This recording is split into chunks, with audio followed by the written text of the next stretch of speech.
বিশ্বের একমাত্র জাতি বাঙালি যারা ভাষার জন্য রক্ত দিয়েছে। তাই তো মায়ের ভাষাকে রক্ষা করতে ৫২ ভাষা আন্দোলনে যারা প্রাণ দেয় সেই বীরদের প্রতি শ্রদ্ধা জানাতে নির্মাণ করা হয় শহীদ মিনার। শুধু বাংলা ভাষার মানুষের কাছেই নয়, ভিন্ন সংস্কৃতির মানুষের কাছেও শ্রদ্ধার প্রতীক আমাদের শহীদ মিনার। ইউনেস্কো ১৯৯৯ সালে ২১ ফেব্রুয়ারিকে আন্তর্জাতিক মাতৃভাষা দিবস হিসেবে স্বীকৃতি দেওয়ার পর থেকেই এর ব্যাপ্তি ছড়িয়ে পড়ে বিশ্বব্যাপী। সুদবিহীন ব্যাংকিংয়ে আত্মশুদ্ধির পথ এনআরবিসি ব্যাংকের ইসলামিক ব্যাংকিং আল আমিন। সেই ধারাবাহিকতায় ১৯৯৭ সালের ৫ অক্টোবর ব্রিটেনের তৃতীয় বৃহত্তম বাঙালি অধ্যুষিত অঞ্চল ওল্ডহ্যামে নির্মাণ করা হয় বাংলাদেশিদের উদ্যোগে প্রথম স্থায়ী শহীদ মিনার।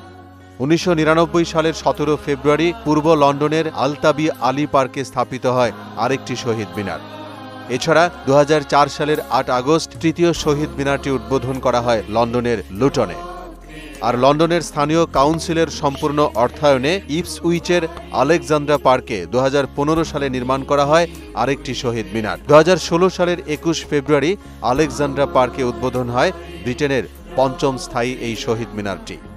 ভাষা শহীদদের প্রতি শ্রদ্ধা জানাতে ২০০৫ সালের ১২ জুলাই বাংলাদেশ সরকারের অর্থায়নে জাপানের টোকিওতে নির্মাণ করা হয় শহীদ মিনার।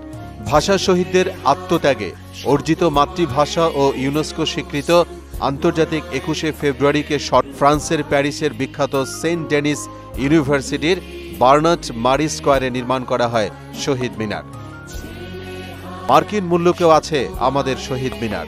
২০১৪ সালে নিউ জার্সির প্যাটারসনে ওয়েস্ট সাইড পার্কে স্কুলের পাশে উন্মুক্ত জায়গায় মাথা উঁচু করে দাঁড়িয়ে আছে আমাদের শহীদ মিনার। মোহাম্মদ আলিউল্লাহ, মোহনা ডিজিটাল।